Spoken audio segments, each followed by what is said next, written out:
नमस्कार, मैं हूं शुभम सिंह। स्वागत है आपका हमारे विशेष कार्यक्रम में, जहां आज हम बात कर रहे हैं पितृपक्ष की, यानी वो समय जो पूर्वजों के प्रति सम्मान दिखाने के लिए है। इस साल पितृपक्ष की शुरुआत चंद्रग्रहण से हुई और उसका समापन सूर्य ग्रहण के साथ होगा, यानी कई वजहों से ये समय बेहद खास है। आज आपको बताएंगे पितृपक्ष का महत्व, समझेंगे कि पितरों के लिए तर्पण और पिंडदान क्यों जरूरी है। इसके अलावा बताएंगे कि इस अवधि में आपको किन किन बातों का विशेष ध्यान रखना चाहिए, कौन से काम नहीं करने चाहिए। फिर आपको ले चलेंगे गया, जहां पितृपक्ष मेला चल रहा है। पिंडदान के लिए गया का महत्व क्यों है, क्यों देश विदेश से हजारों की तादाद में लोग यहां पूर्वजों के पिंडदान के लिए जाते हैं, ये भी आज आपको विस्तार से समझाएंगे।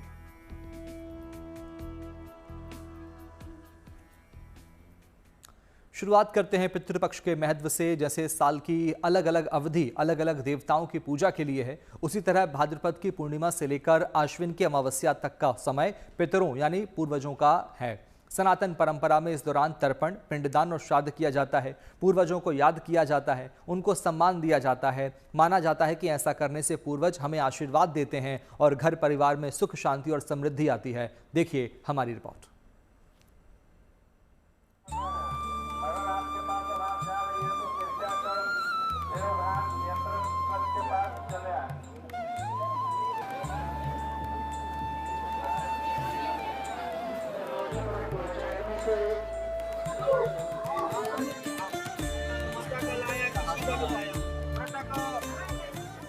जिन्होंने जन्म दिया, जिंदगी दी, उनको याद करना, सम्मान देना और उनकी मुक्ति के लिए प्रार्थना करना, यही सनातन परंपरा है, धार्मिक विधान है।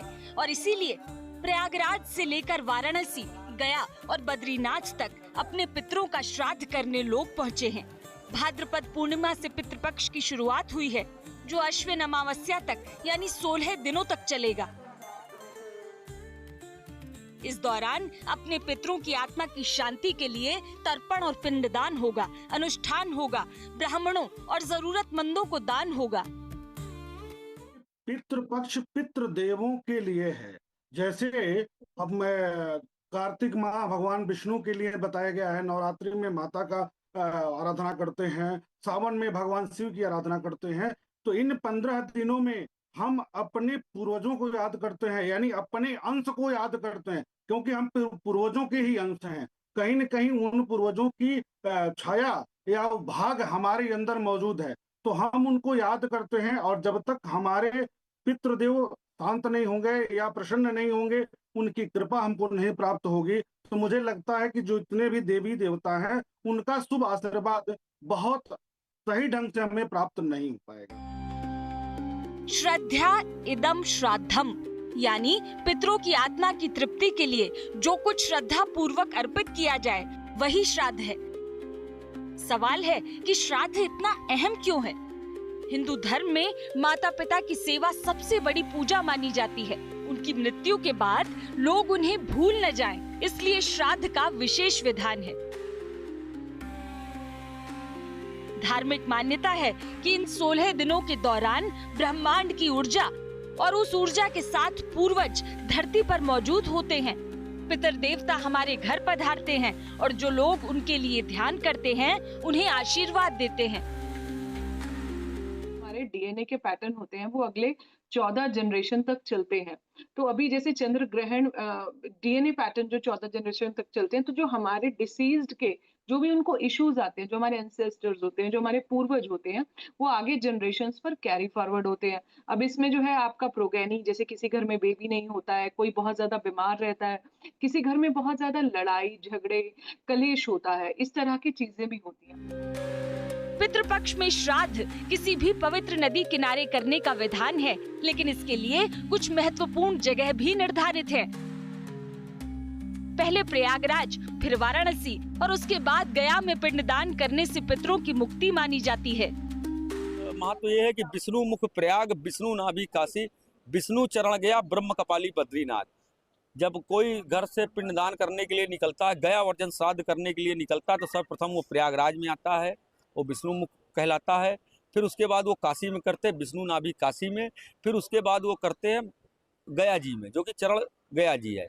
और ये तीनों करने के बाद लोग जो है जब कभी अवसर लगता है तो जाके बद्रीनाथ केदारनाथ में भी पिंडदान करके वो जो है अपने पितरों को मोक्ष दिलाते हैं।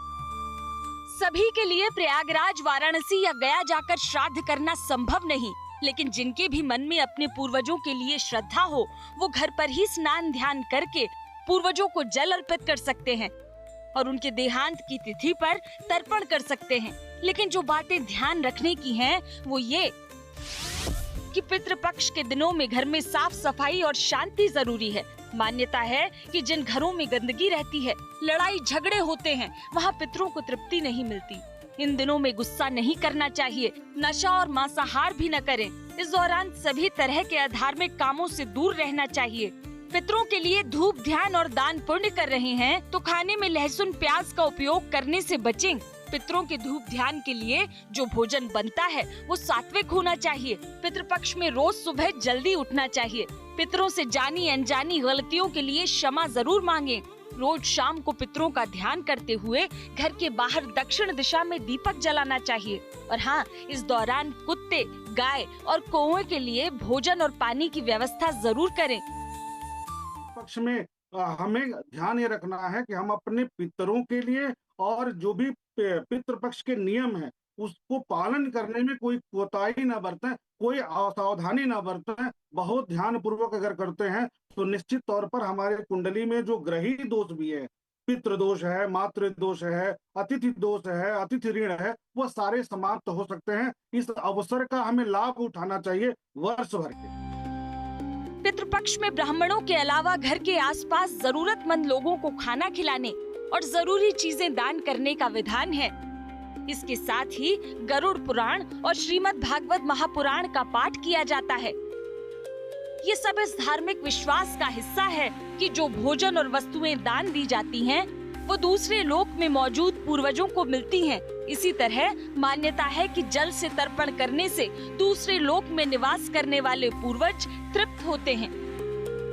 कभी हमने अपने बड़ों के साथ बुरा किया होता है, उनका सेवा नहीं किया होता, उनकी क्रिमेशन सेरेमनीज, उनका जो क्रिमेशन होता है वो हमने ढंग से नहीं किया होता, या कोई बाहर रहता है नहीं आ पाता है, तो वो जो गिल्ट होता है ना, वो काफी जनरेशन्स तक कैरी फॉरवर्ड होता है और उस गिल्ट को बहुत जल्दी से हम भूल नहीं पाते हैं और हमारे एंसेस्टर्स को जो है शांति नहीं मिलती है। तो उसका वो जो गिल्ट कैरी फॉरवर्ड होता है वो हमारे जीवन में बहुत प्रॉब्लम करता है। ये एक ग्रैटिट्यूड है हमारे पितरों के लिए। अगर हमारे पितर प्रसन्न है तो हमें जीवन में किसी भी चीज में प्रॉब्लम नहीं आती। हिंदू धर्म में मान्यता है कि वंशजों के रक्त में पितरों के अंश हैं, इसलिए सभी अपने पूर्वजों के ऋणी हैं। इसी ऋण को उतारने के लिए श्राद्ध कर्म का विधान है। इस दौरान श्राद्ध तर्पण या पिंडदान से पूर्वजों की आत्मा को तो शांति मिलती ही है, तर्पण और श्राद्ध करने वालों को पितृ ऋण से मुक्ति भी मिल जाती है। मान्यता है कि यदि पितृदोष हो तो व्यक्ति के जीवन में अनेक कष्ट और बाधाएं आती हैं। तर्पण से ये दोष शांत होता है।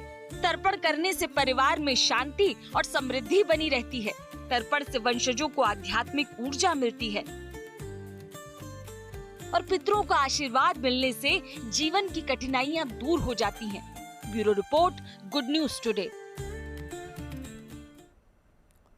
पितृपक्ष में पिंडदान के लिए लोग कई जगहों पर जाते हैं, लेकिन सबसे ज्यादा महत्व बिहार में गया जी का है। प्रधानमंत्री मोदी 17 सितंबर को गया जा रहे हैं और इस दौरान वो अपनी मां की आत्मा की शांति के लिए विष्णुपद मंदिर में पिंडदान करेंगे। आपको बता दें कि हर साल लाखों की तादाद में लोग गया जाकर माता पिता और पूर्वजों के लिए तर्पण और पिंडदान करते हैं। धार्मिक तौर पर गया क्यों अहम माना जाता है, चलिए आपको बताते हैं इस रिपोर्ट में।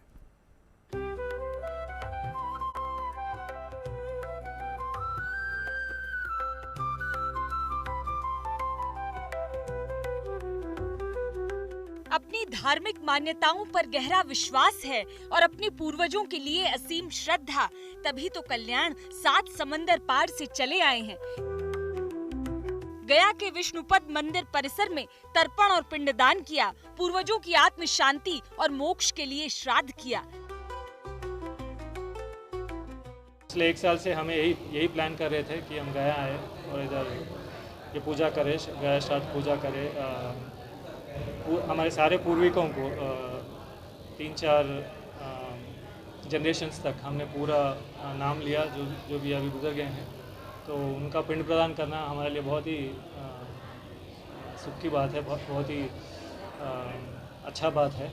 हम लोग कई सालों से हम लोग सोच रहे थे कि गया में आके ये पिंड प्रदान करें, तो वो अभी हुआ।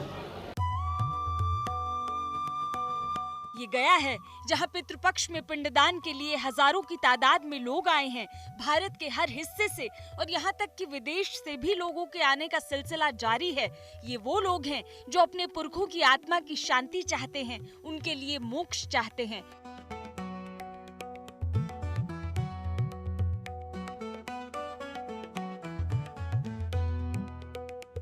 वैसे तो पिंडदान, तर्पण और श्राद्ध कर्म के लिए भारत में कई जगहें हैं, पर फल्गु नदी के किनारे मौजूद गया विशेष है, क्योंकि मान्यता है कि सर्वपितृ अमावस्या के दिन यहाँ पिंडदान करने से 108 कुल और 7 पीढ़ियों का उद्धार हो जाता है। तभी तो गया को मोक्ष स्थली कहा जाता है। पुराणों में बताया गया है कि यहाँ भगवान विष्णु स्वयं पितृदेव के रूप में निवास करते हैं।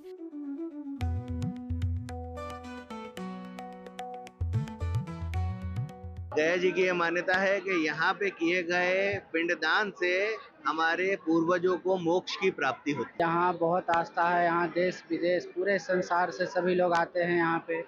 अगर पितृ आपके खुशी हैं तो आपको देवता भी मंगल करते हैं, अगर आपके पितृ नाराज हैं तो देवता भी आपका कुछ नहीं कर सकते हैं।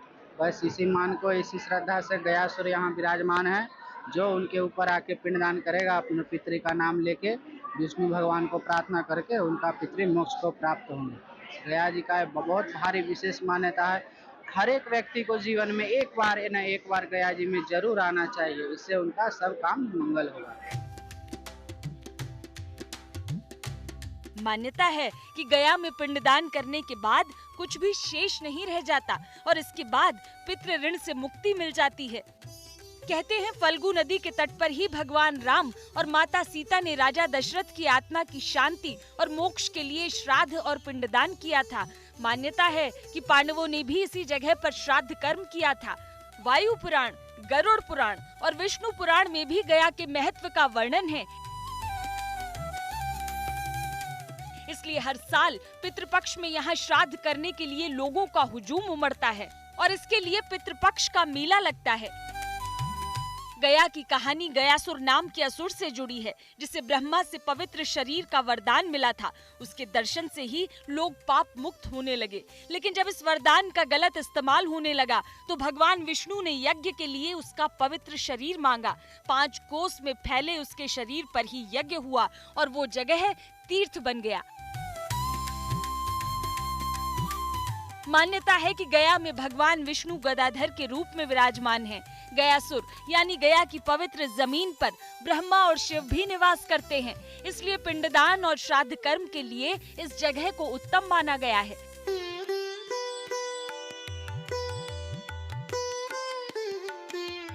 तर्पण चाहे जहां भी किया जाए, पर मान्यता है कि पूर्वजों की आत्मा को पूर्ण मोक्ष गया में पिंडदान से ही संभव है। इसलिए झांसी में एक संगठन ने हजारों अज्ञात आत्माओं के लिए सामूहिक तर्पण किया, पिंडदान किया और इसके बाद संगठन में शामिल लोग श्राद्ध के लिए गया निकल पड़े।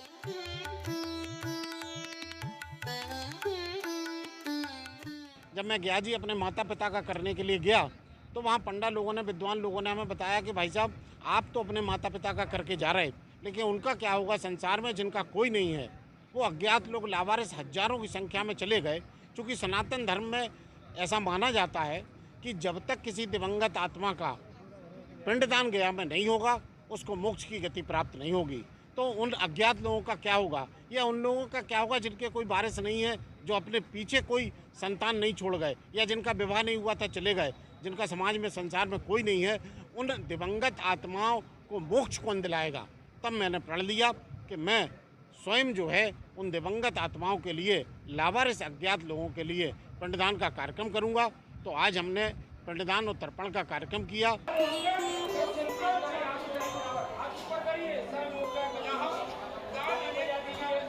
बिहार के गया में पिंडदान का सर्वाधिक महत्व है, लेकिन ऐसी ही अहमियत राजस्थान के अजमेर में मौजूद पुष्कर सरोवर की भी है। इसे भी मोक्ष का द्वार माना जाता है।